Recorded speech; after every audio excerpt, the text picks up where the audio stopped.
வணக்கம். முதல் பார்வை நிகழ்ச்சியில் உங்களை மறுபடியும் சந்திக்கிறதுல ரொம்ப மகிழ்ச்சி. இன்றைய நிகழ்ச்சியில் என்னோட உரையாடுவதற்காக திராவிட முன்னேற்ற கழகத்தின் மனுஷபுத்திரன் அவர்களும் மார்க்சிஸ்ட் கம்யூனிஸ்ட் கட்சியின் சிந்தன் அவர்களும் நம்மளோட அரங்கத்துக்கு வந்திருக்கிறாங்க. வணக்கம். இன்று ஒரு சிந்தனை, இன்று ஒரு தகவல் மாதிரி இன்று ஒரு சிந்தனை அப்படின்னு தாட் ஃபார் டுடே அப்படின்னு டைம்ஸ் ஆஃப் இந்தியாவில் ஒரு கோட் போட்டிருக்காங்க. For then only will you be strong when you cherish the laws and when the revolutionary attempts of lawless men shall have ceased அப்படின்னு சொல்லி கிரேக்க அறிஞர் ஒருவர் சொன்னதாக அந்த ஸ்டேட்மெண்ட்டு சொல்லுது, அந்த மேற்கோள் சொல்லுது. அதாவது நீங்கள் சட்டத்தை மதித்து நடக்கணும், சட்டத்தை கையில் எடுத்து கொள்ளக்கூடிய புரட்சிகரமான முயற்சிகள் உங்கள் பகுதியில் இல்லாமல் இருக்கணும். அப்போ தான் நீங்கள் ஒரு வலிமையான நபராக இருக்க முடியும், வலிமையான நாடாக இருக்க முடியும், வலிமையான நபராக இருக்க முடியும் போன்ற பல விஷயங்களை அதில் நம்ம பொருத்தி பார்க்கலாம். அது இன்றைய காலகட்டத்தில் ரொம்ப முக்கியமான ஒரு கோட்டாக கருதி தான் அந்த நாளிதழ் அதை போட்டிருக்கோம் அப்படின்னு நினைக்கிறேன். அதனால் அதை ஏதோ ஒரு மேற்கோள் போட்டுட்டு போகுது நாளிதழ்னு நம்ம இன்னமும் ஒதுக்க முடியாது. இன்றைய சூழலோட பொருந்தி வருதாங்கிறத சேர்த்து பார்க்க வேண்டியது இருக்குது. நீங்கள் எப்படி பார்க்குறீங்க? அதை சட்டத்தை மதித்து நடக்கணும் அப்படின்னு சொல்கிறது சாதாரணமாக எல்லாரும் சொல்கிறது தான். அது இந்த மேற்கோளுக்குள்ளே என்ன முக்கியத்துவம் பெறுது? இல்லை, இது திரும்ப திரும்ப ஒரு சட்டத்தினுடைய ஒரு ஆட்சி என்பது தான் எல்லாவற்றையும் விட இறுதியானது என்கிற ஒரு தொனி இதற்குள் இருக்கிறது. ஆனால் என்ன பிரச்சனை என்றால், எப்பொழுது அரசுகள் உருவாயினவோ, எப்பொழுது அதிகார அமைப்புகள் உருவாயினவோ, அப்பொழுது இறுதியான சட்டங்கள் என்று ஒன்று தொடர்ந்து முன்வைக்கப்பட்டு வந்திருக்கிறது. ஆனால் வரலாறு என்பது எப்பொழுதுமே சட்டங்களை மீறுவதிலிருந்து தான் வரலாறு வளர்ச்சியடைந்து வந்திருக்கிறது என்பதை நாம் மறந்துவிடக்கூடாது. அப்படி இருக்கிற போது சட்டத்திற்கு தம்மளவில் எந்த விதமான ஒரு புனிதத்தன்மையும் இருப்பதாக நான் நினைக்கவில்லை. சட்டம் என்பது ஒரு காலகட்டத்தினுடைய பல்வேறு விதமான வர்த்தமானங்களுக்கு ஏற்ப உருவாக்கப்படுகிற ஒன்று. அப்படி இருக்கிற போது ஒரு காலத்தினுடைய சட்டங்கள் மற்றவர்களுடைய நலன்களுக்கு எதிராக முரண்படுகிற போது அல்லது புதிய மதிப்பீடுகளுக்கு அது ஆட்படாத போது அந்த சட்டங்களை மாற்ற வேண்டிய, உடைத்தெறிய வேண்டிய நிர்பந்தம் மக்களுக்கு ஏற்படுகிறது. அப்படி உடைத்தெறிகிற போது தான் வரலாற்றின் புதிய ஒரு திறப்புகள் ஏற்படுகின்றன. அப்படி பார்க்கிற போது சட்டம் என்பது தொடர்ந்து அது மீறப்பட்டும் மாற்றப்படுவதன் வழியாகத்தான் மனித நாகரிகத்தினுடைய வளர்ச்சி மட்டுமல்ல, அரசு சார்ந்த பல்வேறு விதமான நெகிழ்வுத்தன்மைகளும் வரலாற்றில் உருவாகி வந்திருக்கின்றன. ஆகவே சட்டத்தை பின்பற்றுவது, கடைபிடிப்பது என்கிற ஒரு விஷயம் என்பதை விட, ஒரு சமூகம் என்பது தன்னுடைய தார்மீக ரீதியான ஒரு அறத்தை பின்பற்றுகிறதா அல்லது மனித விழுமியங்களை பின்பற்றுகிறதா என்பதுதான் முக்கியமானது. பல சமயங்களில் சட்டங்களும் தார்மீகமான மனித விழுமியங்களும் முரண்படுகிற போது சட்டங்கள் என்பது பின்னோக்கி செல்ல வேண்டிய அல்லது அவை விளக்கப்பட வேண்டிய ஒரு நிர்பந்தம் ஏற்படுகிறது. சட்டங்களை விட மனிதர்கள் போற்றி பாதுகாக்க வேண்டியது விழுமிய அப்படின்னு சொல்றார் மனுஷன். அது ஓரளவுக்கு அது ஏற்புடையதாக இருந்தாலும், ஆனால் விழுமியங்களின் அடிப்படையில் தானே சட்டங்கள் ஏற்றப்பட்டிருக்கும் அப்படின்னு அதன் மேலே ஒரு கேள்வியும் வருது.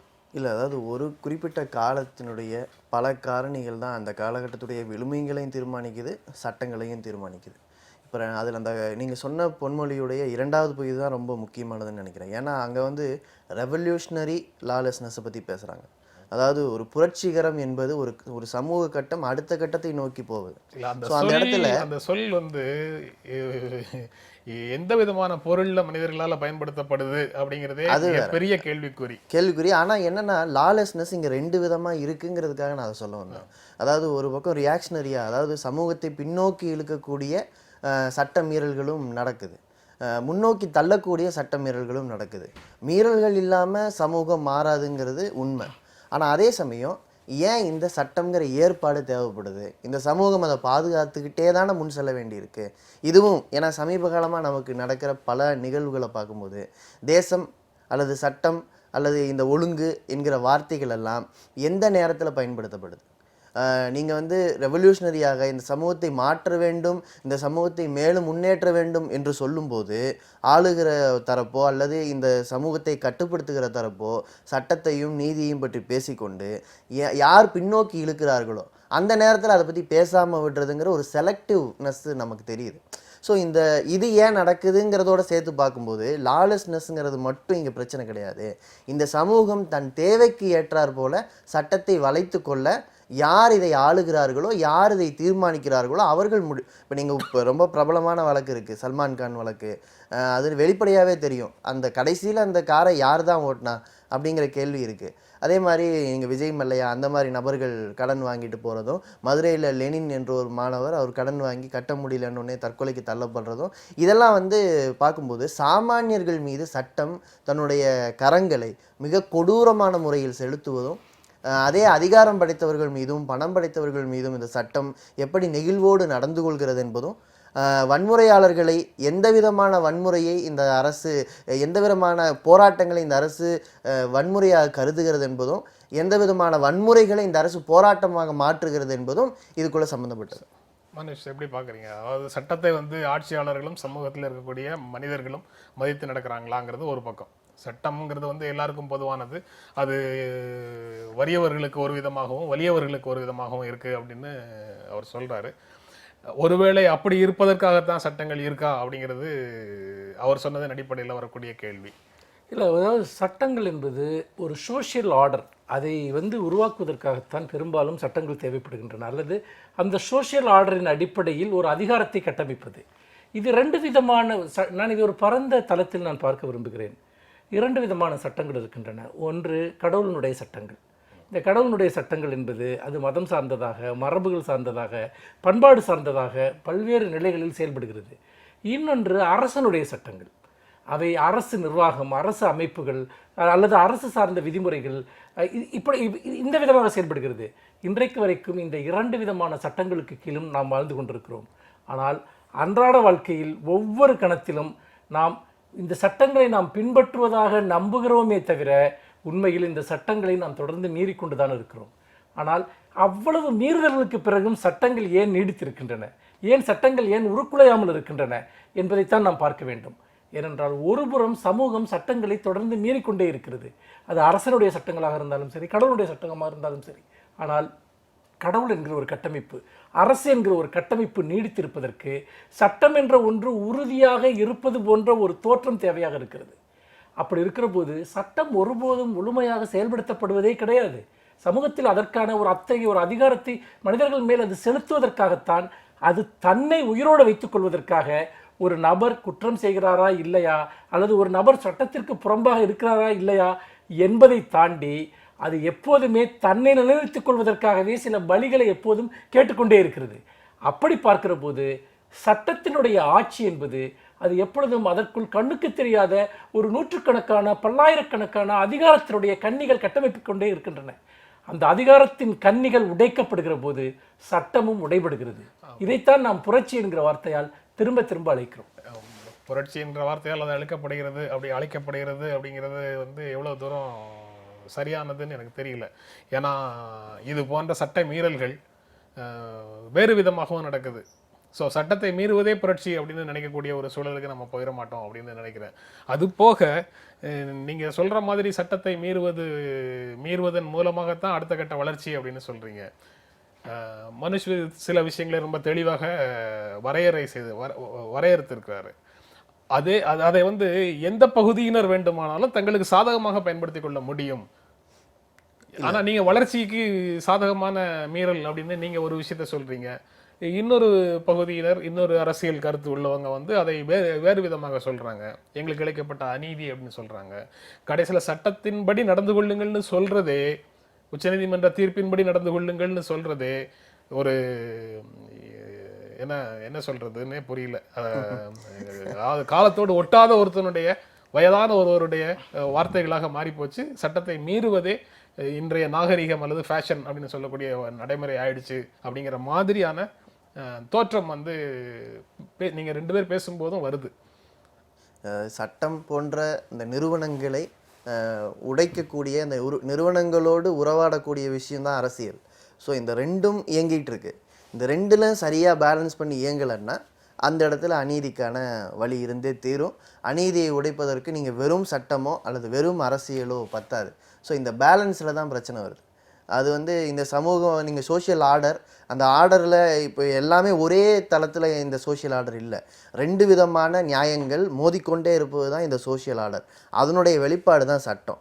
ஸோ இந்த நியாயங்களுடைய மோதலை அரசியல் தான் தீர்த்து வைக்கும்.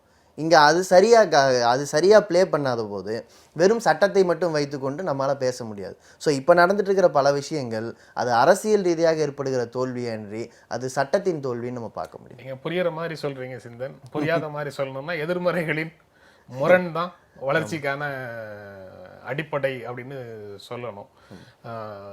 ஆனால் அப்படித்தான் நடக்குதா? நீங்கள் அப்படி நீங்கள் சொல்கிறதன்படி பார்க்கும்போது நீங்கள் சில விஷயங்களை சட்டத்தை மீறுவதை நீங்கள் ஆதரிக்கிறீங்க. நீங்கள் அரசியல் ரீதியாக எதிர்க்கிறவங்க வேறு சில விஷயங்களுக்காக சட்டத்தை அவர்கள் மீறுகிறார்கள். அவங்க சட்டத்தை பாதுகாக்கக்கூடிய காவலர்களை கடுமையாக விமர்சிக்கிறாங்க. அவங்களுக்கு சாதகமாக அனைத்து விஷயங்களும் நடக்காத போது, உங்களுக்கு சாதகமாக நடக்காத போது நீங்கள் காவல்துறையை கடுமையாக விமர்சிக்கிறீங்க. அப்போது சட்டத்தை பாதுகாக்கக்கூடியவர்களுடைய ரோலும் என்ன அப்படிங்கிற கேள்வி இயல்பாக வருது. இல்லை, அதான் ஒரு போராட்டத்துக்கு பிறகு அது மீதான விவாதம்ங்கிறது தான் அரசியல் தளம்னு நான் சொல்ல வரேன். ஸோ நீங்கள் எந்த இடத்துல போராட்டம் நடந்தாலும் அது ஒரு சமூகத்தில் ஒரு விளைவை ஏற்படுத்துது, சமூகத்தில் ஒரு கொதிப்பை ஒரு கொஞ்சம் நெருப்பை போடுது. அந்த நெருப்பு இந்த சமூகத்தால் ஏற்கப்படுகிறதா அல்லது விழுங்கப்படுகிறதா, இதுதான் கேள்வி. அப்போ போராட்டம் அதோட சேர்ந்து அரசியல்னு அதை தான் சொன்னேன். மக்களுக்கு புகட்டுகிறோம். ஆனால் அந்த மக்கள் இதை எப்படி ஏற்கிறார்கள் என்பதை பொறுத்து நான் சொல்கிற என்னுடைய அரசியலும் வளரும், நான் எதை எதிர்க்கிறேனோ அதுவும் வளரும். இந்த ரெண்டோட இயங்கையிலும் புரிஞ்சுக்கணும். ஆமாம், இதுவும் வளரும் இதுவும் வளருங்கிறத புரிஞ்சுக்கணும். அதில் தான் இந்த சோஷியல் ஆர்டரில் யாருடைய நலன்கள் பலம் பெறுகிறதோ அதுதான் சட்டத்திலையும் மற்றதுலையும் வெளிப்படும். ஸோ இந்த நிறுவனங்களை மட்டும் வைத்துக்கொண்டு ஒட்டுமொத்தமாக மதிப்பிட்டு விட முடியாதுன்னு நான் சொல்ல வரேன். சமூகத்தினுடைய பொதுவான நீதி நிலைநாட்டப்படுவதற்காக அப்படிங்கிறது அடிப்படையாக சட்டத்தினுடைய தேவையை நம்ம புரிஞ்சுக்கலாம். ஆனால் அநீதியே இங்கு ஒழுங்கு அப்படின்னு ஆயிடுச்சுன்னா, ஒழுங்கின்மை தான் எங்களுடைய நீதி அப்படின்னு எல்லாரும் சொல்ல ஆரம்பிச்சிட்டாங்கன்னா எந்த விதமான சமூகத்தில் நாம் வாழ்வோம் அப்படிங்கிறதும் ஒரு கேள்வியாக வருது. இல்லை, இந்த விவாதத்தினுடைய சரியான புள்ளிக்கு நாம் இப்பொழுதுதான் சேர்ந்திருக்கிறோம். என்னவென்று கேட்டால், நீங்கள் சட்டத்தினுடைய ஆட்சி என்பது எப்பொழுதும் நீதியினுடைய ஆட்சி என்று தான் அர்த்தப்படுத்தப்படுகிறது. நீங்கள் ஒரு மக்களிடம் ஒரு சட்டத்தை நீங்கள் முன்வைக்கிற போது இதன் மூலமாக உங்களுக்கு நீதி வழங்கப்படுகிறது, அல்லது இதன் மூலமாக உங்களுக்கு அமைதி வழங்கப்படுகிறது, உங்களுக்கு பாதுகாப்பு வழங்கப்படுகிறது, இப்படியாக ஒரு அடிப்படை நீதி பாதுகாக்கப்படுகிறது என்கிற அடிப்படையில் தான் ஒரு சமூகம் ஒரு சட்டத்தை ஏற்றுக்கொள்கிறது அல்லது ஏற்றுக்கொள்ளுமாறு வற்புறுத்தப்படுகிறது. ஆனால் உண்மையில் அது அப்படிப்பட்ட நீதியின் அடிப்படையில் செயல்படவில்லை என்று ஒரு சமூகம் உணர்கிற போது அந்த சமூகம் முதலில் சட்டத்தை மீறுவதை பற்றி சிந்திக்கிறது. எந்த நீதியின் அடிப்படையில் இந்த சட்டம் நமக்கு சொல்லப்படுகிறது அல்லது செயல்படுத்தப்படுகிறது என்று சொல்கிறதோ அது உண்மையில் ஒரு தரப்பாருடைய நீதிதான். அந்த நீதி என்பது பாரபட்சமானது, அது ஒரு பொது நீதி அல்ல. நீங்கள் பயன்படுத்திய அதே வார்த்தையை தான் சொல்கிறேன். அது ஒரு பொது நீதி அல்ல, அது ஒரு தரப்பான நீதி என்று வருகிற போது அந்த சட்டம் உடனடியாக தன்னுடைய நீதி சார்ந்த மதிப்பை இழந்து விடுகிறது. அப்படி இழக்கிற போது அந்த சட்டம் மக்களுடைய மனதில் முதலில் செல்லத்தகாததாக மாறுகிறது. பிறகு அது காலத்திலிருந்தும் வரலாற்றிலிருந்தும் மாற்றப்படுகிறது. இதுதான் ஒரு சட்டம் ஒரு சமூகத்தில் நீடித்திருப்பதும் அது அழித்து ஒழிக்கப்படுவதற்கும் இடையிலான ஒரு முரண்பாடு என்று நான் பார்க்கிறேன். நீங்கள் சொல்றதுல முரண்பட்ட இரண்டு பிரிவினர் சட்டத்துக்குள்ளே இருந்தாங்கன்னு வச்சுக்கோங்க, சமூகத்துக்குள்ளே இருந்தாங்கன்னு வச்சுக்கோங்க. அந்த முரண்பட்ட இரண்டு பிரிவினருக்கும் பொதுவான நீதினு ஒன்று இருக்க முடியாதுன்னு ஒரு தியரி வருது. அப்போ யாரோ ஒருவருக்கு சாதகமாகவும் ஒருவருக்கு எதிராகவும் தான் அது இருக்கும் அப்படின்னு சொல்லுது. அரசியல் தத்துவங்களே கூட அப்படி தான் சொல்லுது. அதாவது பெரும்பான்மையினருடைய தேவைகளை நிறைவேற்றுவது தான் ஜனநாயகம் அப்படின்னு சொல்வதன் மூலமாக அந்த பெரும்பான்மைங்கிறதுக்கு பின்னாடி யாரை வேணாலும் எந்த பிரிவை வேண்டுமானாலும் அதில் பொருத்திக்கலாம். மத ரீதியான பெரும்பான்மைன்னு சொல்லலாம், சாதிய ரீதியான பெரும்பான்மைன்னு சொல்லலாம், பொருளாதார உறவுகள் தொடர்பான பெரும்பான்மைன்னு சொல்லலாம், அப்படின்னு எதை வேணாலும் அதில் பொருத்திக்கலாம். ஆனால் பெரும்பான்மையினருடைய ஆட்சி தான் ஜனநாயகம், அவர்களுடைய அதிகாரம் தான் ஜனநாயகம். அது அடிப்படையில் தான் சட்டம் தான். சமூகத்தில் வேறு யாரோ ஒரு பிரிவினருக்கு எப்போதுமே எந்த சட்டமாக இருந்தாலும் ஒரு பிரிவினருக்கு அது நீதி வழங்காதுங்கிற பொருள் வரலையா? நிச்சயமாக நீங்கள் கேட்பது மிகவும் ஒரு நல்ல ஒரு கேள்வி. நீங்கள் தொடர்ந்து நம்முடைய ஒரு தமிழ் மரபை நீங்கள் எடுத்துக்கொள்ளுங்கள். தமிழ் மரபில் அரசனுக்கு நீதியை சொல்லிக் கொடுக்கக்கூடிய இத்தனை கவிஞர்கள் புலவர்கள் ஏன் தொடர்ந்து இருந்திருக்கிறார்கள்? திருவள்ளுவரிலிருந்து தொடங்கி அரசியல் அறம் என்றால் என்ன என்பதை பற்றி திருவள்ளுவர் தொடர்ந்து பேசுகிறார், ஔவையார் பேசுகிறார், பலரும் பேசுகிறார்கள். அதுக்கு என்ன பொருள்? அரசர்கள் எப்பவும் தப்பு செய்வாங்க, அதை திருத்த வேண்டியது கவிஞர்களுடைய கடமை. இல்ல, ஒரு விதத்தில் நீங்கள் அதை எளிமையாக சொன்னாலும் இந்த கவிஞர்கள் என்பவர்கள் அந்த பொது சமூகத்தினுடைய சிவில் சமூகத்தினுடைய குரலை அரசின் முன்னால் வைக்கக்கூடிய ஒருவராக இருக்கிறார். அப்படி இருக்கிற போது ஒரு அதிகாரத்தோட ஒரு உரையாடலை இவர்கள் மூலமாக உண்மையில் ஒரு அறிவார்ந்த சமூகம் எப்படி நடத்துகிறது என்பதற்கு இது ஒரு சிறந்த உதாரணம். அந்த உரையாடலினுடைய ஒரு விளைவுதான் நீங்கள் ஒரு அரசு அதிகாரம் எப்படி செயல்பட வேண்டும் என்று ஒரு புலவர் ஏன் தொடர்ந்து ஒரு மன்னனிடம் பேசிக்கொண்டே இருக்கிறார், அரசிற்கு ஏன் சொல்லிக்கொண்டே இருக்கிறார் என்பதை நாம் பார்க்கிறோம். அப்படி இருக்கிற போது எதன் அடிப்படையில் இந்த பொது நீதி முன்வைக்கப்படுகிறது என்பதுதான் முக்கியமான கேள்வி. அது நாம் ஆரம்பத்தில் நான் சொல்லிய அதே விஷயம்தான். இயற்கையினுடைய நீதி அல்லது தார்மீக நீதிகள். ஒரு மனிதன் இன்னொரு மனிதனை கொல்லக்கூடாது, ஒரு மனிதன் இன்னொரு மனிதனை அபகரிக்கக்கூடாது, ஒரு மனிதன் இன்னொரு மனிதனுக்கு துரோகம் அளிக்கக்கூடாது. இது காலம் காலமாக இருந்து வரக்கூடிய ஒரு விஷயம். இதை நீங்கள் பல்வேறு நிலைகளில் நீங்கள் பிரிவுபடுத்தினால் எல்லா விதமான சமூக நீதிகளும் இதே அடிப்படையில் தான். அதாவது இன்னொருவருக்கு உரியதை மறுப்பது, இன்னொருக்கு உரியதை அபகரித்துக் கொள்வது, இது போன்ற விஷயங்களின் அடிப்படையில் தான் பல பொது நீதிகள் கட்டப்படுகின்றன.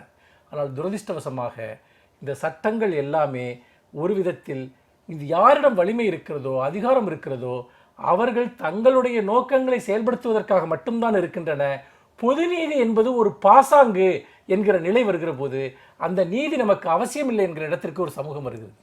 இல்லை, அதுதான் இந்த கடைசி பாயிண்ட்ல தான் நான் இந்த பாசாங்காக தான் இதெல்லாம் நீடிக்குது. நீங்கள் பெரும்பான்மைன்னு பேசும்போதெல்லாம் அந்த பெரும்பான்மை வஞ்சிக்கப்படுகிறதேங்கிறதான் நம்ம மனசில் வந்து நிற்குது. ஏன்னா அதிகாரம் படைத்தவர்களோ பணம் படைத்தவர்களோ மிகச்சிறு பான்மை. அந்த சிறுபான்மை அந்த அதிகாரத்தை இழந்து விட்டதா, அதனுடைய அதிகாரத்தை பெரும்பான்மையால் சேஸ் பண்ண முடிஞ்சிருச்சா அப்படிங்கிற கேள்வி இருக்கே.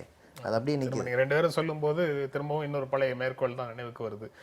வறியவர்களுடைய போராட்டத்துக்கு பயங்கரவாதம்னு பேர், வலியவர்களுடைய பயங்கரவாதத்துக்கு போர் என்று பெயர் அல்லது போராட்டம்னு பெயர் அப்படின்னு சொல்றது தான் நினைவுக்கு வருது. இப்போ மார்க்கண்டேய கட்சி வறியவராங்கிற கேள்விக்குள்ள வரும். அவர் வந்து அவருடைய ஃபேஸ்புக்கில் பாகிஸ்தானுக்கு காஷ்மீரை கொடுக்கறதுக்கு தயாராக இருக்கும், ஆனால் பீகாரையும் சேர்த்து எடுத்துக்கிட்டா தான் அதை செய்ய முடியும் அப்படின்னு சொல்லி கிண்டலாக போட்ட ஒரு ஸ்டேட்மெண்ட்டுக்காக போஸ்ட்டுக்காக அவர் மேலே தேச துரோக வழக்கு பதிவு செய்யப்பட்டிருக்கிறதுன்னு இன்னைக்கு செய்தி இருக்குது.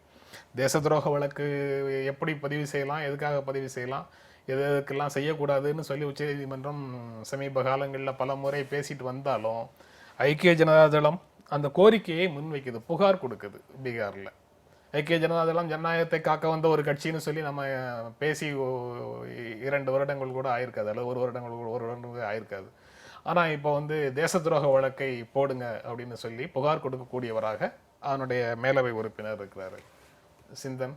இல்லை, அதாவது இதில் பாகிஸ்தானோட பீகாரை தாங்கங்கிறத அவர் வந்து ரொம்ப கிண்டலாக தான் பயன்படுத்தியிருக்காரு. ஆனால் இதில் தேச துரோகத்தை விடவும் நம்ம கவனிக்க வேண்டியது என்னென்னா பீகார் பற்றின அவருடைய பார்வை. ஒரு நாட்டில் ஒரு பகுதி பின்தங்கிய வளர்ச்சி உற்ற பகுதியாக இருக்குதுன்னு சொன்னால் அதை வளர்க்க வேண்டிய, அதற்கு கூடுதல் அக்கறை செலுத்த வேண்டிய கடமை இருக்குங்கிறத புரிஞ்சுக்கலாம். ஆனால் காஷ்மீரை நீங்கள் வச்சுக்கோங்க, கூட பீகாரை வச்சுக்கோங்கன்னா அவருக்கு கோபம் வந்திருக்கிறது எங்கே வந்திருக்கணும்னா, எங்களை நீங்கள் ஒரு இரண்டாந்திர குடிமக்களாக ஒரு இரண்டாந்திர மாநிலமாக நீங்கள் பேசுகிறீங்கன்னு கோபம் வந்திருக்கணும். என்னவோ இந்த அரசாங்கம் தேச துரோக வழக்குகள் தான் கவனம் செலுத்துதுங்கிறதுனால என்னவோ அவர் அதில் ஈல்ட் ஆகிட்டார்னு தோணுது. தட் இஸ் அதான் எதற்கு வேண்டுமானாலும் தேச துரோக வழக்கு தான் அப்படிங்கிறது ஒரு மாதிரி மலினமாயிட்டு வர்ற மாதிரி இருக்கு. இல்லை, இது நான் இந்த விஷயத்தை நான் இன்னும் கூட கொஞ்சம் ஆபத்தானதாக நான் பார்க்கிறேன். ஏனென்று கேட்டால் தேசியம் சார்ந்த விஷயங்கள் என்பது மிகவும் யாராலுமே தொட முடியாத ஒரு மிகப்பெரிய புனிதங்களாக இன்றைக்கு கட்டமைக்கப்பட்டு வருகின்றன. அவற்றில் நீங்கள் குறுக்கீடுகளுக்கோ கேள்விகளுக்கோ எல்லல்களுக்கோ எந்த விதமான இடமும் இல்லை. அது தேசிய இனங்கள் சார்ந்த விஷயமாக இருந்தாலும் சரி, ஒட்டுமொத்த இந்தியா என்கிற விஷயமாக இருந்தாலும் சரி. மார்க்கண்டேய கட்ஜுவினுடைய ஒரு கருத்து என்பது அது ஒரு போகிற போக்கில் ஒரு கருத்து கூட அல்ல. இது போன்ற நூற்றுக்கணக்கான நகைச்சுவைகள் ஒருவரை பற்றி மற்றவர்கள், ஒரு சமூகத்தை பற்றி மற்ற சமூகங்கள் இந்தியாவில் தொடர்ந்து அவர்கள் பேசிக்கொண்டே தான் இருக்கிறோம். மதராசிகளை பற்றி வட இந்தியர்கள் என்ன பேசுகிறார்கள் என்பதை பற்றி நமக்கு தெரியும். சீக்கியர்களை பற்றி நாம் என்ன நகைச்சுவைகளை பேசிக்கொண்டிருக்கிறோம் என்பது நமக்கு தெரியும். இது ஒரு பொதுவான ஒரு போக்கு. இது நீங்கள் வந்து இந்த சீக்கியர்கள் தொடர்பான நகைச்சுவை துணுக்குகளை எல்லாம் தடை செய்ய வேண்டும் என்று கூட ஒரு வழக்கு நீதிமன்றத்தில் இருக்கிறது. நீங்கள் இப்படி ஒரு சமூகத்தினுடைய அனைத்து விதமான ஒரு மன ஓட்டங்களையும் சட்டங்களின் மூலமாக தடுத்து விடலாம் என்று நினைப்பது என்பது ஒரு மிக ஆபத்தான ஒன்று. அதை பற்றி உரையாடல்கள் நடக்கலாம், விமர்சனங்கள் முன்வைக்கப்படலாம்.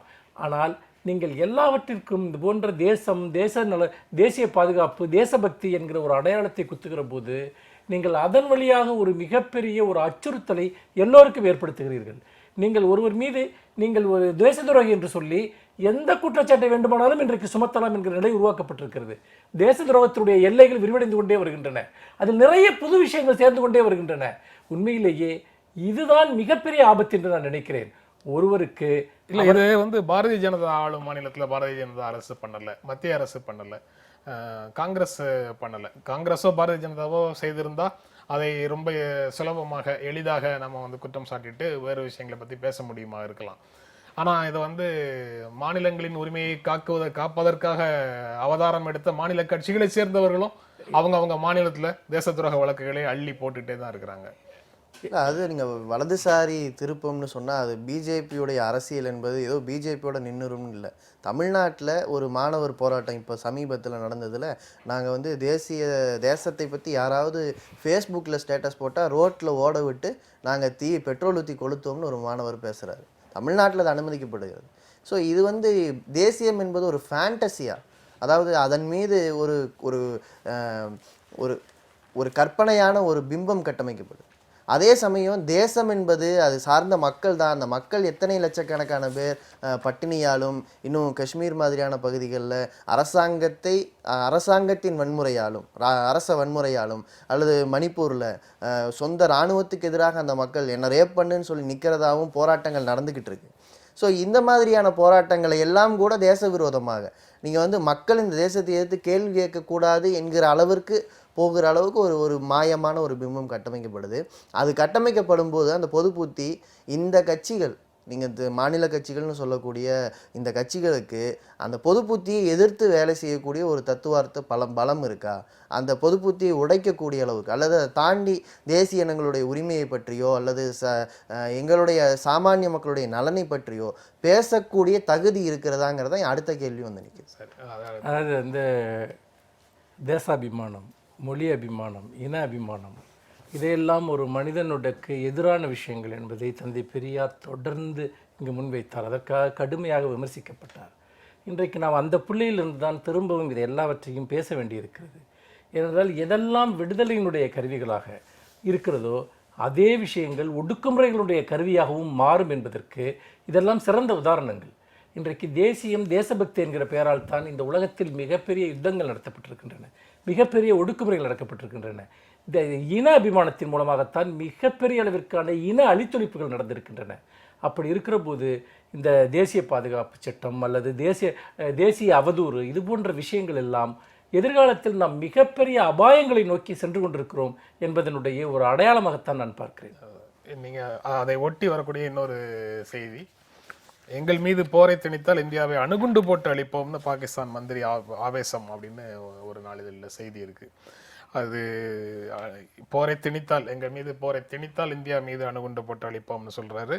இது ஒரு குக்கரிப்பு அப்படின்னு சொல்லி தமிழில் சொல்லுவாங்களா, அந்த மாதிரியான ஒரு பேச்சாக அதை பார்க்கலாமா அப்படிங்கிறதுக்கு. காட்சி பெட்டியில் வைக்கிறதுக்காக ஒன்றும் நம்ம அணுகுண்டு தயாரித்து வைக்கல, ஷோகேஸில் வைக்கிறதுக்காக நாம் அட்டாம் பாம் செஞ்சு வைக்கல, நியூக்ளியர் பாம் செஞ்சு வைக்கல.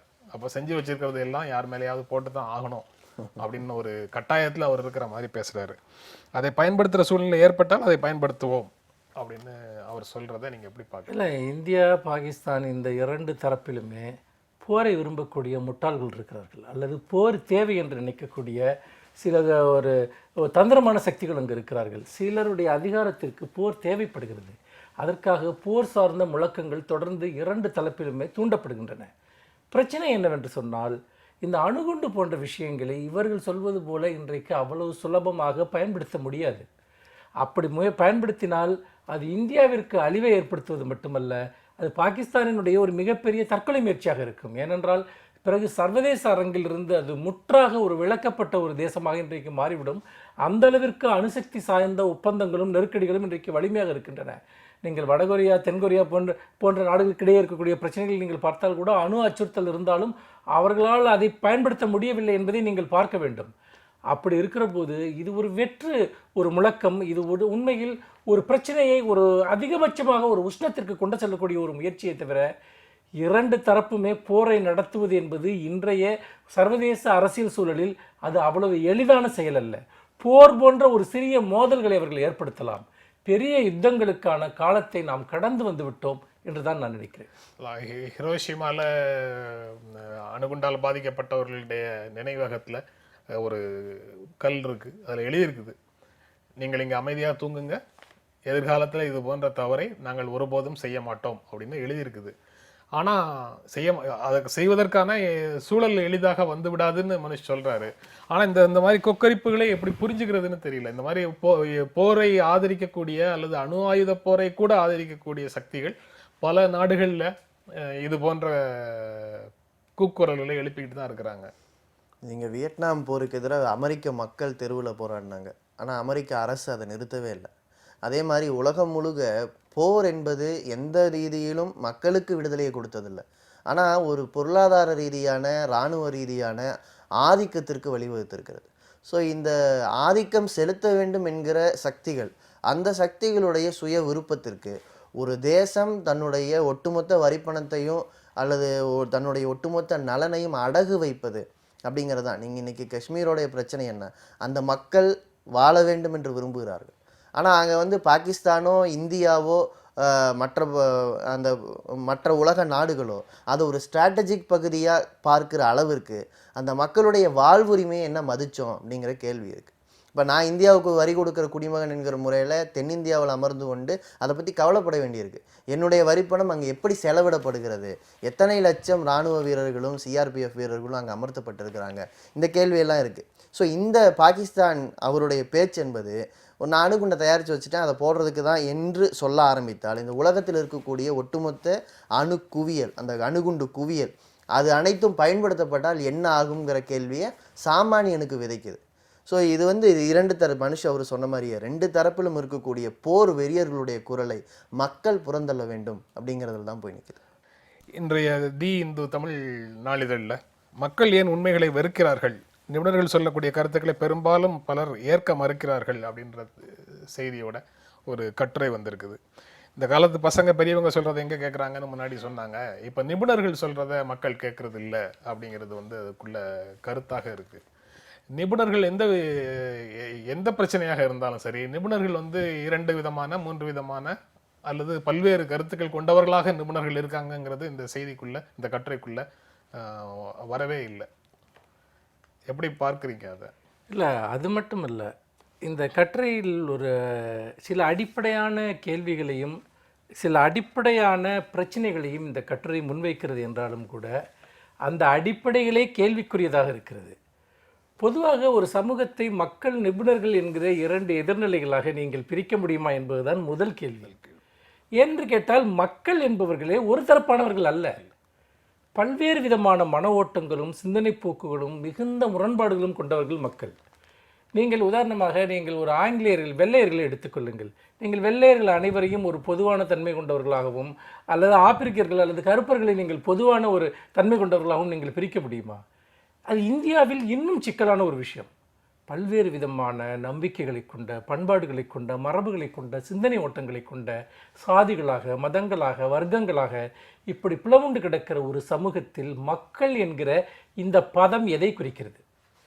சரி, ஒரு குறிப்பிட்ட வகையான மக்கள் பிரிவினரை குறிக்கிறது என்பதை நாம் ஒரு வாதத்திற்காக எடுத்துக்கொள்வோம். ஒரு குறிப்பிட்ட வகையான மன ஓட்டத்தை கொண்ட மக்கள் திரள் என்று வைத்துக்கொள்வோம். அப்படி வைத்துக்கொள்கிற போது கூட நிபுணர்கள் என்பவர்களும் ஒரு தரப்பானவர்கள் அல்ல. அல்ல, அதாவது ஒரே விஷயத்தை பற்றி பல்வேறு விதமான அணுகுமுறைகளை, நேர் எதிரான அணுகுமுறைகளை முன்வைக்கக்கூடிய ஒரு நிபுணர்கள் இருக்கிறார்கள். அப்படி இருக்கிற போது இந்த நிபுணத்துவம் என்பதே இன்றைய காலகட்டத்தில் ஒரு கேள்விக்குறியாகி இருக்கிறது. இன்று பிரச்சனை என்னவென்று கேட்டால், இப்பொழுது ஒவ்வொருவருமே தன்னை ஒரு துறை சார்ந்த நிபுணனாகவோ பல்வேறு துறை சார்ந்த நிபுணனாகவோ நம்பக்கூடிய ஒரு காலம் இன்றைக்கு உருவாகி இருக்கிறது. ஏனென்றால் எல்லோருக்குமே எல்லாவற்றையும் பற்றி சில கருத்துக்கள் இருக்கின்றன. இங்குதான் பொதுப்புத்தி என்கிற ஒரு விஷயம் வருகிறது. பொதுப்புத்திக்கும் நீங்கள் ஒரு விஷயத்தை சீர்தூக்கி பார்த்து அணுகுவதற்கும் இடையிலான வித்தியாசம் என்பது. ஆனால் இங்கு பொதுப்புத்தி சார்ந்த கருத்துக்களே இன்றைக்கு நிபுணத்துவம் சார்ந்த கருத்துக்களாக இன்றைக்கு மாறிவிட்டன. அதைத்தான் இந்த கட்டுரை பேசுகிறது. அப்படி இருக்கிற போது நிபுணர்கள் பேசுவதை மக்கள் கேட்க விரும்பவில்லை, அரசியல்வாதிகள் பேசுவதைத்தான் மக்கள் கேட்க விரும்புகிறார்கள். ஏனென்றால் மக்கள் விரும்புவதைத்தான் அரசியல்வாதிகள் பேசுகிறார்கள் என்கிற ஒரு கருத்து இந்த கட்டுரையில் முன்வைக்கப்படுகிறது. பிரச்சனை என்னவென்றால், இந்த நிபுணர்கள் என்பவர்களும் கூட பல்வேறு விதமான அரசியலை பிரதிநிதித்துவப்படுத்தக்கூடியவராக இருக்கிறார்கள். அப்படி இருக்கிற போது இந்த நிபுணர்களுடைய கருத்துக்களும் இந்த அரசியலை முன்வைக்கக்கூடிய கருத்துக்களும் வெவ்வேறு முனைகளில் பிரிந்து நிற்கின்றன. ஆகவே இந்த கட்டுரையினுடைய அடித்தளம் என்பதே ஒரு சிந்தனை ஓட்டம் தொடர்பான ஒரு குறுகலான பார்வையை முன்வைக்கிறது என்று நான் நினைக்கிறேன். சிந்தன். ஸோ அதில் வந்து ஒரு ஸ்டாட்டிஸ்டிக்கல் டேட்டா கொடுத்துருக்காரு. அதாவது 70% மக்களின் நம்பிக்கைக்குரியவர்களாக கல்வியாளர்களும் தொழிலியல் வல்லுநர்களும் இருக்கிறாங்க. அதே சமயம் வந்து தலைமை நிர்வாகிகள், தனியார் நிறுவனங்களுடைய தலைமை நிர்வாகிகள், அரசு அதிகாரிகளை வந்து குறைந்த சதவீதமான மக்கள் நம்புகிறாங்க. ஸோ இவருடைய கவலை எங்கிருந்து வருதுன்னா, இந்த அதிகாரிகளையும் நிறுவனத்துடைய தலைவர்களை மீதான நம்பிக்கை குறையுதுங்கிறது வருது. ரெண்டாவது, இவருடைய நிபுணர்கள் அப்படிங்கிறதோட பார்வை எங்கே வந்துடுதுன்னா, மக்கள் இருந்து அவங்கள விளக்குறாரு. ஆனால் ஒரு குறிப்பிட்ட துறையில் ஒருத்தர் நிபுணராக இருக்கிற அதே சமயம் வேறு துறையில் அவர் ஒரு சாமானியராக இருப்பார், அவர் இன்னொரு நிபுணரை சார்ந்தவராக இருப்பாருங்கிற சூழலும் இங்கே இருக்குது. ஸோ ஒரு துறையில் கூடுதலான அறிவை, கூடுதலான நிபுணத்துவத்தை அல்லது கூடுதலான தகவல்களை வைத்திருக்கிற ஒருவர் எல்லா நேரங்களிலும் எல்லோருக்குமாக சிந்திப்பார்னு நம்ம சொல்ல முடியாது. ஸோ இந்த பிரச்சனை தான் நீங்கள் சொல்லும்போது, கட்டுரையில் படிக்கும்போது மிஸ் ஆகிற இன்னொரு விஷயம் நினைக்கிறது வந்து, native intelligence of general public இருக்காங்கல்ல, அந்த விஷயத்தை முழுவதுமாக இது வந்து புறந்தள்ளுது. இயல்பாக மக்களுக்கு இருக்கக்கூடிய இயற்கை அறிவு அல்லது அவங்க வாழ்க்கை சார்ந்த விஷயங்கள்ல அவங்களுக்கு இருக்கக்கூடிய தெளிவான புரிதல், அதெல்லாம் நீங்க சொல்லக்கூடிய அந்த துறை சார்ந்த நிபுணர்களுக்கு இருக்காது. ஒரு துறையில வல்லுநராக இருக்கலாம், இன்னொரு துறையில சாதாரண மனிதராக இருப்பார். நீங்க சொல்லும் போது எனக்கு இந்த உணர்வு தான் வருது. அதான் அந்த மாதிரியான ஒரு யதார்த்தத்தை அவர் கணக்கில் எடுக்கலைன்னாலும் அவருடைய கவலை எங்கிருந்து வருது? அரசு அதிகாரிகள், ஒரு நிறுவன தலைவர்கள் அல்லது இந்த ட்ரம்ப் மாதிரியான அரசியல்வாதிகளை எதிர்த்து சொல்லக்கூடிய கருத்துக்களுக்கு அங்கே ஏற்பு இல்லாமல் இருக்குங்கிற கவலையிலிருந்து அவருக்கு வருது.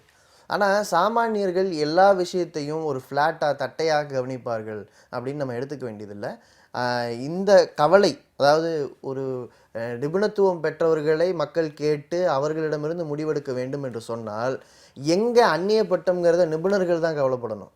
நம்ம வந்து அவர்களுடைய நலனுக்கு உண்மையிலேயே யோசிச்சிருக்கோமா? இன்றைக்கு இந்தியாவில் பொருளாதார வல்லுநர்கள் நிறைய பேர் பணவீக்கம் இயல்பானது, ஏற்றுக்கொள்ளுங்கள், அதாவது விலைவாசி உயர்வு இயல்பானது, ஏற்றுக்கொள்ளுங்கள்னு பேசும்போது எப்படி ஒரு சாமானியை ஏற்றுக்குவான்? இது மாதிரி நிறைய கேள்விகள் இருக்குது. சின்ன சின்ன விஷயங்களில் நீங்கள் ஏற்றுக்குங்க, நீங்கள் வந்து இந்த வழியை கொஞ்சம் தாங்கிக்குங்க, நாட்டுக்காக தியாகம் பண்ணுங்கன்னு ஒரு சாமானியனை பார்த்து கேட்கும்போது, நான் ஏற்கனவே ஒரு நேரம் பட்டினியில் இருக்கிறேன் அப்படின்னு தானே பார்ப்பான். இப்படி ஒரு உதாரணத்துக்காக ஒரு வல்லுநரை எடுத்து பேசுகிறேன். அப்போ இதிலேயே கூட இதற்கு தீர்வு எப்படி காண்பது என்பதையும் சேர்த்து பேசினால் அனைவருக்குமானதாக ஒரு நிபுணரால் அரசியல் தான் அது.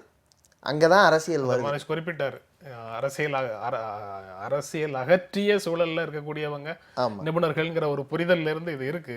ஆனா நிபுணர்களுடைய எல்லா கருத்துக்களுக்கு பின்னாலேயும் ஒரு அரசியலை பிரதிநிதித்துவப்படுத்துகிறார்கள் அப்படிங்கிறத நீங்க ரெண்டு பேருமே அதை குறிப்பிடுறீங்க. அதில் ஒரு முக்கியமான விஷயம், இந்த மனிதர்களுடைய அவர்களுடைய இயல்பான ஒரு மரபு சார்ந்த அறிவு அல்லது இயற்கையான அறிவை பற்றி ஒரு குறைவான ஒரு மதிப்பீட்டை இந்த கட்டுரை வைக்கிறது அல்லது என்று சொல்லுகிற போது, இது இந்த கட்டுரையினுடைய பிரச்சனை மட்டுமல்ல, இது ஒரு அறிவியலினுடைய பிரச்சனையாகவும் நான் பார்க்கிறேன். ஏனென்றால் எப்பொழுதும் அறிவியல் சார்ந்த பார்வை என்பது அல்லது ஒரு தர்க்க ரீதியான கட்டமைக்கப்பட்ட ஒரு சிந்தனை என்பது அது இந்த உலகத்தை விளக்குவதற்கான அல்லது இந்த உலகத்தை கையாள்வதற்கான முழுமையான அதிகாரம் தன்னுடைய கையில் தான் இருக்கிறது என்று நம்புகிறது. அது மருத்துவத்துறையில் இருக்கிறது அல்லது வேறு பல துறைகளில், நீங்கள் வந்து விண்வெளி ஆராய்ச்சி சம்பந்தமான துறைகளில் இருக்கிறது, எல்லா துறைகளிலுமே நீங்கள் அதை பார்க்கலாம். அப்படி இருக்கிற போது இறுதி உண்மைகளை தாங்கள் சொல்லக்கூடியவர்கள், இதைத்தான் நிபுணத்துவம். ஆனால் ஒரு சமூகம் என்பது இதை புரிந்து கொள்ளாமல் இதை தொடர்ந்து இதற்கு எதிரான நிலைப்பாடுகளை எடுக்கிறது என்கிற ஒரு புகார் தொடர்ந்து அறிவியலுக்கு இருக்கிறது. இந்த அறிவியல் சார்ந்த அதிகாரத்திலிருந்து தான் பல பிரச்சனைகள் தொடங்குகின்றன என்று நான் நினைக்கிறேன். இல்லை, மக்கள் உண்மைகளை வெறுக்கிறார்கள் அப்படின்னு சொல்லும் போதே எந்த விதமான உண்மைகள் மக்கள் முன்னால் வைக்கப்படுகின்றன அப்படிங்கிற கேள்வியையும் சேர்த்து பார்க்க வேண்டியது இருக்கு. மக்கள் மட்டுமல்ல, பல அறிவியலாளர்களும் உண்மைகளை வெறுக்கிறார்கள். உதாரணமாக அணு உலை தொடர்பான ஒரு விஷயத்தை நீங்கள் எடுத்துக்கொள்ளுங்கள். அணு உலை வேண்டாம் என்று சொல்லக்கூடியவர்களும் அறிவியல் சார்ந்த துறையைச் சேர்ந்தவர்கள் தான். அணு உலை தான் இந்த உலகத்தினுடைய எல்லா மின்சார பிரச்சனைகளுக்கும் தீர்வு, மக்கள் தேவைகளுக்கும் தீர்வு என்று பேசக்கூடியவர்களும் அறிவியலாளர்கள் தான். இப்படி இங்கே அறிவியல் தான் அடித்தளமாக இருக்கிறது. அப்படி இருக்கிற போது இதில் இரண்டு அறிவியல் முன்வைக்கப்படுகிற போது நீங்கள் எதன் அடிப்படையில் இதை அணுகப் போகிறீர்கள் என்கிற போது நீங்கள் பல்வேறு விதமான வரலாறுகளை ஒப்பிட்டு பார்த்தும் அதில் இருக்கக்கூடிய நுட்பமான தகவல்களை ஒட்டு பார்த்தும் தான் நீங்கள் ஒரு முடிவுக்கு வர வேண்டும். இந்த முடிவை மக்கள் தான் எடுக்கிறார்கள். நமக்கு உண்மையிலேயே பல்வேறு விதமான சிந்தனைகள், பல்வேறு விதமான அறிவியல் இங்கே முன்வைக்கப்படுகிறது. நீங்கள் அப்படி பார்க்கிற போது மனிதனுடைய பட்டறிவும் சமூகத்தில் அது செயல்படுகிற விதமும் தான் பல உண்மைகளை நமக்கு காட்டுகிறது. அப்படி இருக்கிற போது சிந்தனையாளர்கள் தங்களுக்கு ஒரு தனித்த அதிகாரத்தை கோருகிறார்கள், அறிவியலாளர்கள் தங்களுக்கு ஒரு தனித்த அதிகாரத்தை கோருகிறார்கள். அந்த அதிகாரம் என்பது பல சமயங்களில் சமூகத்திற்கு விடுதலையை கொண்டு வந்ததை விட மிக ஆபத்தான விளைவுகளை கொண்டு வந்தது தான் அதிகம். மனு சொன்னதில் ஒரு சின்ன சேர்க்கை சேர்க்கிறேன், அது சரியான சொல்லுங்க. மனித அறிவியலாளர்கள் தங்களுக்கென்று தனித்த அதிகாரத்தை கோருகிறார்கள், சிந்தனையாளர்கள் தங்களுக்கென்று தனித்த அதிகாரத்தை கோருகிறார்கள்னு சொன்னார். அது வந்து ஆளுவோருக்கு சாதகமாக இருக்கக்கூடிய சிந்தனையாளர்கள் கோருகிறார்கள். ஆளுவோருக்கு சாதகமாக இருக்கக்கூடிய, ஆளுவோர்னா நான் ஆளுங்கட்சிங்கிற சென்ஸில் சொல்லலை, ஸ்டேட்டஸ்கோ ஒட்டி வரக்கூடியவங்க கிட்ட சொல்கிறேன், அதை ஒட்டி சொல்கிறேன். அதை ஒட்டி அதுக்கு சாதகமாக இருக்கக்கூடியவர்கள் தான் தனித்த அதிகாரத்தை கோருகிறார்கள். அதே துறையில் சாதாரண மக்களை பிரதிநிதித்துவப்படுத்தக்கூடிய அறிவியலாளர்களும் சிந்தனையாளர்களும் இந்த அதிகாரத்தை கோருவதாக தெரியல. அவங்க மக்களோட நின்று தங்களுடைய உணர்வுகளை வெளிப்படுத்திட்டு இருக்கிறாங்க. தங்களுடைய ப்ளம் போஸ்டர்லாம் விட்டுட்டு, வருவாய் தர ஈட்டக்கூடிய பல விஷயங்களை விட்டுட்டு மக்களோட போராட்ட காலத்தில் இருக்கக்கூடியவர்கள் நிறைய பேர் இப்போ இருக்கிறாங்க. அதுலயும் ஒரு சின்ன பிரச்சனை இருக்கு. எல்லா நேரமும் வந்து மக்களிடம் இருக்கக்கூடிய அறிவியல் அறிஞர்கள் மத்தியிலும் முரண்கள் இருக்கும். அந்த முரண்கள் எந்த விதத்துல தீர்க்கப்படுதுங்கிறது தான் பிரச்சனை. ஆனா இவரோ பேசும்போதும் சரி, இந்த நிபுணத்துவம் என்பதுக்குள்ள முரண் இருக்குங்கிறத அவர் சொல்லவே இல்லை. ரெண்டு விதமான நிபுணத்துவம்ங்கிறதுல ஒரு துறை சார்ந்து முழுமையாக அறிவை ஒருவர் ஈட்டும் போது அவருடைய சார்பு வெளிப்படும்ங்கிறது ஒண்ணு. ரெண்டாவது, எந்த ஒரு தனி மனிதனும் துறை சார்ந்து நிபுணர்கள் தான் அல்டிமேட் அத்தாரிட்டி அப்படிங்கிற புரிதல்ல இருந்து அவர் பேசுறாரு. ஆமா. ஆனா ஒவ்வொரு துறையும் வளர்ந்து கொண்டே இருக்கிறது. வளர்வதற்காக அந்த துறை சார்ந்த அறிவிலேயே ஒரு முன்பின் இருக்கும், சார்புகள் இருக்கும், அல்லது அதுல குறைபாடு இருக்கும், ஒரு தனி மனிதனுக்கான இயல்பான குறைபாடுகள் இருக்கும். இந்த முரண் இன்னைக்கு அவசியம். ஆனா இவர் சொல்றது என்னன்னா, நீங்க உடனே வந்து இன்னைக்கு எல்லா தகவல்களையும் திரட்டிட முடியும், அப்ப கூட வந்து நிபுணர்களை நம்ப மாட்டேங்கிறாங்கன்னு ஒரு கேள்வியை வைக்கிறார். இப்ப என்ன கேள்வி வருது, சமீபத்துல பல நிகழ்வுகள் தமிழ்நாட்டிலையும் நம்ம பார்த்தோம். உண்மைகள் தரப்படுகிற இடத்துல, உண்மைகள் மக்களுக்கு கை கருகில இருந்தா அந்த இடத்துல வந்து நிபுணர்கள் மீதான அவநம்பிக்கை வர்றதில்லை. ஆனா பிரச்சனை என்னன்னா, எந்த ஒரு தகவலையும் முழுமையாக சில வினாடிகளில் பெற்றுவிட முடியும் அப்படின்னு சொல்றாரு. இணைய வசதி இருந்தால் அப்படின்னு சொல்றாரு, அந்த கட்டுரை சொல்லுது. ஆனா அதே விஷயத்தை சமீபத்துல நீங்க வந்து இல்ல, அதுலயே இந்த தகவல்கள், இணைய வசதி இருந்தால் தகவல்கள் உங்களுக்கு கிடைக்குமா இருக்கும், தகவல்களை அறிந்து கொள்வது அறிவா அப்படிங்கிற கேள்வி வந்து அடுத்தாப்புல வரும். அது அடுத்து இல்லை, அதில் நான் அதைத்தான் ஆரம்பத்தில் சொல்ல வந்தேன். என்னென்று கேட்டால், ஒரு தேரி இருக்கிறது. இன்றைக்கு இருக்கக்கூடிய ஒரு உலகத்தில் யார் வேண்டுமானாலும் எந்த துறை சார்ந்தும் 10 நிமிடங்கள் நிபுணர்களாக இருக்க முடியும் என்று. ஏனென்று கேட்டால், ஒரு நிபுணத்துவம் என்பது ஏற்கனவே சமூக பொதுவெளியில் வைக்கப்பட்டு விட்டது. அப்படி இருக்கிற போது அந்த அறிவை நீங்கள் ஏதோ ஒரு விதத்தில் பெற்றுக்கொண்டு அதை இன்னொருவருக்கு கடத்துகிற போது நீங்கள் நிபுணரை போன்ற ஒரு தோற்றத்தை நீங்கள் உடனடியாக ஏற்படுத்துகிறீர்கள். இது உளவியல் ரீதியாக பொதுமக்களிடம் ஒரு சமநிலையை அறிவியலாளர்களோடு சிந்தனையாளர்களோடு ஏற்படுத்துகிறது. நாம் நிறைய இன்றைக்கு சமூக வலைத்தளங்களில் நடக்கக்கூடிய பல சர்ச்சைகள், விவாதங்களை நீங்கள் பார்த்தீர்கள் என்றால், ஒரு துறை சம்பந்தமாக எதுவுமே தெரியாத ஒருவர் கூட அந்த துறை சார்ந்த ஒரு நிபுணரோடு ஒரு சிறிது நேரம் ஒரு கடுமையான வாக்குவாதத்தில் சர்ச்சையில் ஈடுபடுவதை நீங்கள் பார்க்கலாம். அடிப்படை தரவுகள் இதற்கு முன்னால் வரலாற்றில் சமூக பொதுவெளியில் இருந்ததே கிடையாது. நிபுணத்துவம் சார்ந்த எந்த ஒரு விஷயமும் சமூக பொதுவெளியில் இருந்தது கிடையாது. இன்றைக்கு வரலாறு அதை உடைத்து விட்டிருக்கிறது. அப்படி இருக்கிற போது யார் வேண்டுமானாலும் சில நிமிடங்களுக்கு நிபுணர்களாக இருக்க முடியும் என்கிற ஒரு சூழலில் இதை நாம் ஒரு தகவலாக மட்டும் நான் பார்க்கவில்லை. மாறாக அந்த சிந்தனைகளினுடைய நிபுணத்துவத்தினுடைய அந்த புனிதத்தன்மை என்பது இன்றைக்கு உடைந்து போயிருக்கிறது. இதிலிருந்து ஒரு மனிதன் தனித்துவத்தை பெற வேண்டும் என்றால், அல்லது ஒரு தனித்துவமான ஒரு சிந்தனையை, ஒரு ஆளுமையை செலுத்த வேண்டும் என்று சொன்னால், அவன் வரலாற்றையும் சிந்தனை என்கிற ஒரு மிகப்பெரிய நீரோட்டத்தையும் கடந்து இன்னொரு களத்திற்கு செல்லக்கூடியவனாக இருக்க வேண்டும். அவன்தான் இனி சிந்தனையாக கருதப்படுவான். இன்றைக்கு சிந்தனையினுடைய பல்வேறு விதமான உபரிகள் அல்லது போலி தோற்றங்கள் என்பது சமூகத்தில் இன்றைக்கு உருவாவது மிகவும் சுலபமாகிவிட்டது. இதுதான் நம் முன்னால் ஏற்பட்டிருக்கக்கூடிய மிகப்பெரிய மாற்றமாக பார்க்கிறேன். அப்படிப்பட்ட தோற்றத்தை தான் வந்து கட்டுரையில் இன்னொரு இடத்துல குறிப்பிடுறாரோன்னு எனக்கு சந்தேகமாக இருக்கு. அதாவது முக்கியமான விஷயங்களை பற்றி நிபுணர்கள் கருத்து கூறுறதை பொதுமக்கள் புறக்கணிக்கிறதான காரணங்களை புரிஞ்சுக்கணும் தான். மனித மனம் தகவல்களை எப்படி பகுப்பாய்வு செய்கிறதுங்கிறத விளங்கிக்கணும். இங்க புத்திசாலிகள் உலகத்துல அதிகமாயிட்டே இருக்காங்க, புத்திசாலிகளுடைய எண்ணிக்கை அதிகமாயிட்டே இருக்குது, ஆனா அவர்கள் எடுக்கக்கூடிய முடிவுகள் எல்லாம் முட்டாள்தனமானவையாக இருக்கின்றன அப்படின்னு சொல்லி வருது. முட்டாள்தனமான முடிவுகளை எடுப்பவர்களை புத்திசாலிகள்னு எப்படி வரையறுக்கிறதுங்கிறது இல்ல அது வந்து அவர் எனக்கு அந்த இன்னும் கூட புத்திசாலி முட்டாள்தனம் எல்லாமே எனக்கு வந்து ரிலேட்டிவ் டேர்ம்ஸ் தான், அது ஒப்பீட்டளவிலானவை. அது வந்து எப்படி நம்ம வரையறை செய்ய முடியும்?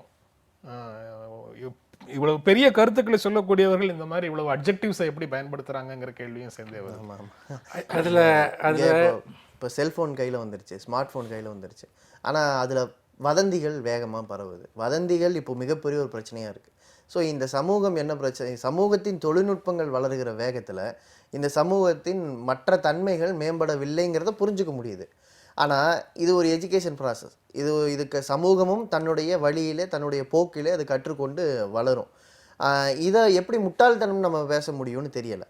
ஆனால் அதே சமயம் சமீபத்தில் சில உதாரணங்கள், இப்போ நீங்கள் வந்து சுவாதி கொலை வழக்கு அல்லது ராம்குமார் என்கிற அந்த குற்றவாளியுடைய மரணம், அல்லது இப்போ முதலமைச்சர் சாட்டப்பட்டவருடைய மரணம், குற்றம் சாட்டப்பட்டவருடைய மரணம் இன்னும் நீதி விசாரணை முடியலை. அதே மாதிரி முதலமைச்சருடைய அவர் அட்மிட் ஆகிருக்கிறாங்க மருத்துவமனையிலன்னு, இது தொடர்பான பல தகவல்களை நம்ம ஃபேஸ்புக்லேயும் வாட்ஸ்அப்லேயும் எல்லாத்துலேயும் பார்க்க முடியுது. இப்போ அதெல்லாம் படிக்கும்போது என்ன கேள்வி வருதுன்னா, ஒரு பக்கம் நிபுணர்கள் மீதான அவநம்பிக்கை, இன்னொன்று நிபுணத்துவம் என்பதன் மீதான இந்த சமூகத்துடைய புரிதலே. எந்த ஒரு துறையிலும் நாம் ஒரு 4 கேள்விகளை வைத்து விட்டாலே அதில் நாம் வந்து நாம் வந்து ஆதிக்கம் செலுத்துவதாக நாம் புரிந்து கொள்ள முடியும் என்று ஒரு பகுதி மக்கள் நம்புகிறாங்க. ஆனால் இது மாற வேண்டும் என்பது அறிவியல் பூர்வமாக இந்த சமூகம் சிந்திக்க தொடங்க வேண்டும் அதில் தான் வந்து முடியுமே தவிர தகவல்கள் கையில் வந்து சேர்றதுல முடியாது. ஸோ இப்போ இவர் புத்திசாலின்னு பயன்படுத்துறது எல்லாமே தகவல்களை உடனடியாக தெரிந்து கொள்ளக்கூடிய தொழில்நுட்ப சாத்தியங்கள் இங்கே இருக்குன்னு பேசுகிறாரு. ஆனால் அந்த தகவல்களை உறுதிப்படுத்துவதற்கும் அந்த தகவல்கள் மீது பகுத்தறிந்து கேள்வி எழுப்புவதற்குமான அறிவியல் பூர்வமான சிந்தனை பாங்கு இந்த சமூகத்தில் இருக்காங்கிறது தான் அது இறுதியாக புத்திசாலிகளை கொண்டு வந்து சேர்த்தோம். இதில் வந்து பார்த்திங்கன்னா ஒரு விஷயம் அவர் சொல்லக்கூடியதில், மக்கள் சிந்திக்கிறார்கள் ஆனால் முட்டாள்தனமான முடிவுகளை எடுக்கிறார்கள் என்கிற ஒரு துணி இந்த கட்டுரையில் இருக்கிறது. இதை நான் இன்னும் கூட வேறு தளத்தில் பார்க்கிறேன். இங்கு மக்களும் சிந்தனைகளும் மட்டும் இங்கு இருக்கவில்லை. இதற்கு பின்னால் பல்வேறு நலன்களை பிரதிபலிக்கக்கூடிய அரசுகள் இருக்கின்றன, பல்வேறு விதமான அதிகார சக்திகள் இருக்கின்றன, சுரண்டல் சக்திகள் இருக்கின்றன. இப்பொழுது நான் ஒரு விஷயத்தில் ஒரு சிந்தனாபூர்வமான ஒரு தேர்வை மேற்கொள்கிறேன் என்று வைத்துக் கொள்ளுங்கள். ஆனால் அந்த தேர்வை நான் செயல்படுத்துவதற்கான வாய்ப்புகள் எனக்கு இருக்கிறதா என்பது முதல் கேள்வி. மக்கள் இது போன்ற கரிம வாயுக்களை பயன்படுத்துகிறார்கள், சுற்றுச்சூழல் அழிவை பற்றி அவர்களுக்கு தெரிகிறது.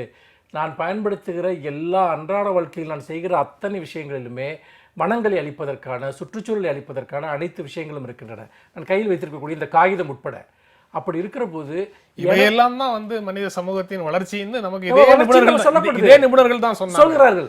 அப்ப நிபுணர்கள் அதுக்கு மாறான கருத்துக்களை சொல்றாங்க, மக்கள் ஏற்க தயங்குகிறார்கள். அப்படி நான் இதை ஏற்றுக்கொள்கிறேன் என்றே வைத்துக் கொள்வோம். எதெல்லாம் சுற்றுச்சூழலுக்கு ஆபத்தை ஏற்படுத்துகிறது, எதெல்லாம் ஒரு இயற்கைக்கு எதிராக இருக்கிறது என்று நான் ஏற்றுக்கொண்ட பிறகு எனக்கு இங்கே மாற்று வழிகள் இருக்கிறதா, அதற்கு மாற்றான விஷயங்கள் என்னுடைய வாழ்க்கையில் உருவாக்கப்பட்டிருக்கிறதா, நான் திரும்பி போவதற்கான எல்லா பாதைகளும் அடைக்கப்பட்டு விட்டன. அது நாகரிக வளர்ச்சி என்கிற பெயரில் அல்லது முன்னேற்றம் என்கிற பெயரில் எல்லாமே அடைக்கப்பட்டிருக்கிறது. அப்படி இருக்கிற போது நான் சிந்திப்பதும் சிந்திக்காமல் இருப்பதும் ஒன்றுதான். ஒருவர் சிந்திக்காமல் ஒரு செயலை செய்கிறார், நான் சிந்தித்துக் கொண்டே அதை செய்கிறேன். இது ஒன்றுதான் வித்தியாசமே ஒழிய 2 பேருக்குமே வேறு தேர்வுகள் இல்லை. இந்த தேர்வுகள் இல்லாத சூழலை பற்றி இவர் ஏன் இந்த நிபுணர்கள் ஏன் பேச மறுக்கிறார்கள்? 2 பேரும் சீரியஸா இதை பத்தி பேசிட்டு இருக்கீங்க, நான் விளையாட்டாக அதுக்குள்ள குறுக்கிடுறேன்னு நினைக்கிறேன். இக்னரன்ஸ் இஸ் பிளிஸ் அப்படின்னு சொல்றது வந்து, நீங்க சிந்திக்காம ஒருத்தர் வேலை செய்யறாரு, நான் சிந்திச்சுட்டு அவர் செய்யற வேலையை தானே சிந்திச்சுட்டு செய்ய வேண்டியது. இதுதான் வந்து பாத்தீங்கன்னா இன்றைய சமூகத்தில் நாம் எல்லோருமே ஒரு காலகட்டத்தினுடைய ஒரு கைதிகளாக எப்படி மாற்றப்படுகிறோம் என்பதையும், மாற்று தேர்வுகளே இல்லாத வகையில் மக்கள் ஒரு இடத்திற்கு கொண்டு செலுத்தப்படுகிறார்கள்.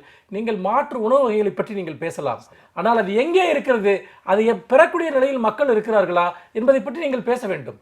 இப்படி பேசாமல் பொத்தாம்பதுவாக மக்கள் தவறான முடிவுகளை எடுக்கிறார்கள் என்று சொல்வது என்பது அது ஒரு சமூகத்தில் ஒரு வரலாற்றில் என்ன நடந்து கொண்டிருக்கிறது என்பதை பார்க்க மறுப்பது என்று நான் நினைக்கிறேன். ஏற்கனவே நான் வச்சிருக்கக்கூடிய என்னுடைய முன்முடிவுகளை மாற்றிக்கொள்வதற்கு நான் தயங்குகிறேன் அப்படிங்கிறது அதுல வருது.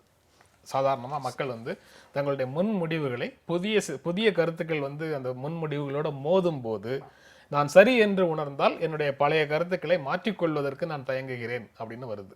உணர்ந்தால் மாற்றிக்கொள்ள தயங்குகிறேன்னு உணர்ந்தால்னு இல்ல, புதிய கருத்துக்கள் வரும் நிபுணர்கள் சொல்லும் போது நீங்க மாற்றிக்கொள்ள தயங்குறாங்கன்னா எதனாலன்னா, ஒண்ணு நான் சொன்ன மாதிரி நிபுணர்களுக்கும் ஒரு அரசியல் உண்டு.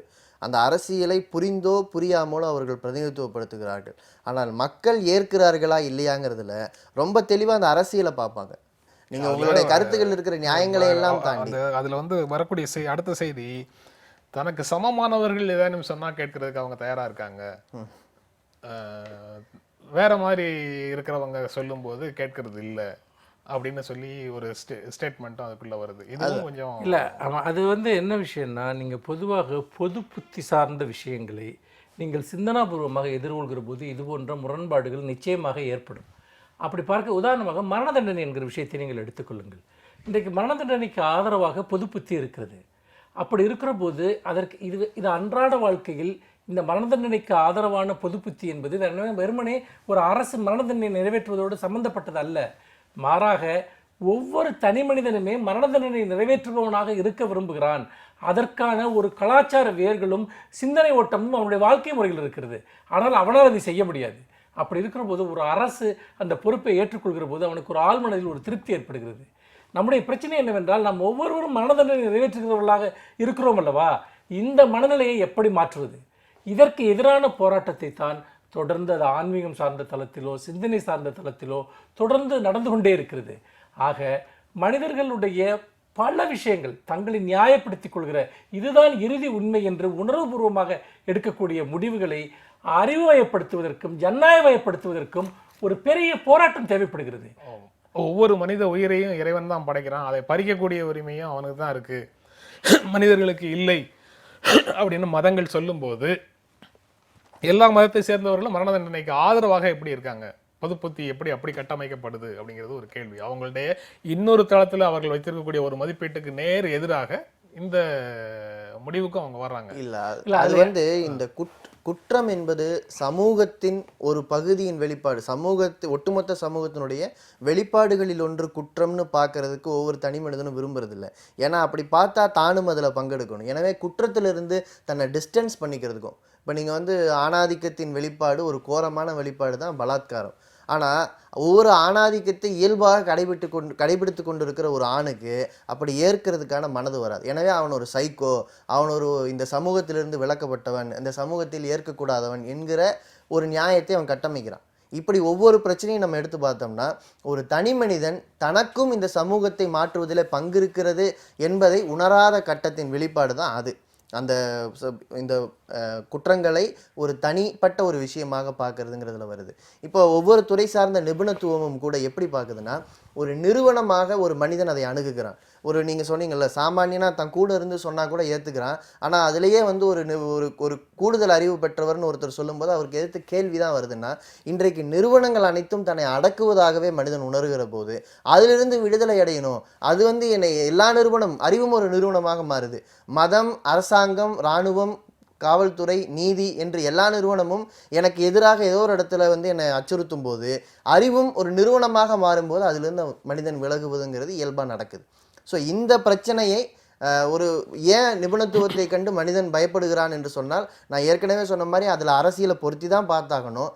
அரசியலை பார்க்கும்போது ஒரு நிபுணர் பெரும்பாலும் நிறுவனமாகும் போது, ஒரு நிறுவனமாக அந்த இடத்துல குவியும் போது அந்த நிபுணத்துவம் என்பது சாமானியர்களுக்கு எதிராகவே இருந்து வந்திருக்கிறது அப்படிங்கிற வரலாற்று உண்மையிலிருந்தும் நம்ம அதை பார்க்க வேண்டியிருக்கு. இதில் கடைசியாக முடிக்கும் போது வரக்கூடிய செய்திகளில் அரசியல்வாதிகள் மக்கள் விரும்புவதை பேசுகிறார்கள் அப்படின்ற ஸ்டேட்மெண்ட் வருது. அதில் வந்து அரசியல்வாதிகளையும் அரசியல்வாதிகளையும் நிபுணர்களையும் வேற பிரித்து பார்க்குறாங்க. ஸோ அரசியல்வாதியாக இருக்கக்கூடிய நீங்கள் இருவரும் நிபுணர்களாக இருப்பதற்கு வாய்ப்பு இல்லை இந்த கட்டுரையினுடைய ஸ்டேட்மெண்ட்டில். அதாவது இதில் இந்த ரொம்ப வேகாக இருக்குது இந்த ஸ்டேட்மெண்ட் எல்லாமே. ஏனென்று கேட்டால், நீங்கள் ஒரு விதத்தில் இன்றைக்கு சமூக மாற்றம் என்பதையே ஒரு சோஷியல் என்ஜினியரிங் என்கிற ஒரு அடிப்படையில் நாம் இன்றைக்கு பேசிக்கொண்டிருக்கிறோம். இன்னும் சொல்லப்போனால் இன்றைக்கு ஒரு சமூகத்தை பற்றிய அணுகுமுறைகள் என்பதே மிகவும் ஒரு அறிவியல் சார்ந்த ஒன்றாக கூட இன்றைக்கு மாறிவிட்டது. அப்படி இருக்கிற போது ஒரு ஜனநாயகம் என்பது ஒரு அறிவியல், அதே போல் வந்து அரசு அமைப்புகளை கட்டமைப்பது, அதை செயல்படுத்துவது என்பது ஒரு அறிவியல். இப்படி பல்வேறு விதமான அறிவியல் சார்ந்த துறைகளோடு இன்றைக்கு அரசியல் இணைக்கப்பட்டிருக்கிற போது அரசியலை தனிமைப்படுத்தி அல்லது அரசியல்வாதிகளை தனிமைப்படுத்தி பேசுவது என்பது உண்மையில் அவர் ஒரு பொதுவாக அரசியல் சார்ந்து உருவாகக்கூடிய ஒரு உணர்வலைகளை மட்டும் ஒரு கணக்கில் எடுத்துக்கொண்டு அந்த அடிப்படையில் இதை வரையறுக்கிறார் என்று தோணுகிறது. ஆனால் அது மட்டும் அல்ல அரசியல் என்பது. அரசியல் என்பது அது சமூக மாற்றமாக இருக்கிறது, அது அமைப்புகளை செயல்படுத்தக்கூடிய ஒன்றாக இருக்கிறது, அதற்குள் பல்வேறு நுண் அரசியல் தளங்கள் இருக்கின்றன. அப்படி இருக்கிற போது அரசியல்வாதிகளும் அரசுகளும் பல சமயங்களில் மக்களை பிரதிநிதித்துவப்படுத்துகிறார்கள், வேறு பல சமயங்களில் மக்களுக்கு விரோதமான விஷயங்களையும் அவர்கள் செய்கிறார்கள். இது உண்மையில் மக்களுக்கும் அரசுகளுக்கும் இடையே தொடர்ந்து நடக்கக்கூடிய ஒரு உரையாடல் அல்லது ஒரு போராட்டம் என்றுதான் நான் பார்க்கிறேன். நிகழ்ச்சி நிறைவு செய்கிற இடத்துக்கு வந்துட்டோம். இறுதியாக நீங்கள் எதாவது சொல்லணுமா, நிறைவு செய்யலாமா அப்படிங்கிறத சொல்லுங்கள். இல்லை, அதான் அரசியல் இல்லாமல் எதுவும் இல்லை. அரசியல்வாதிகளை மக்கள் நம்புகிறாங்கன்னு சொல்லலை, முடியலை. ஆனால் மக்களை கவர்ந்து அதன் மூலமாக தன்னுடைய தினசரி அன்றாட வாழ்க்கையை ஓட்ட வேண்டிய அன்றாட அந்த தேவையிலும் அரசியல்வாதிகள் இருக்கிறாங்கங்கிறதுனால நிபுணர்களுக்கு அந்த தேவை இல்லை.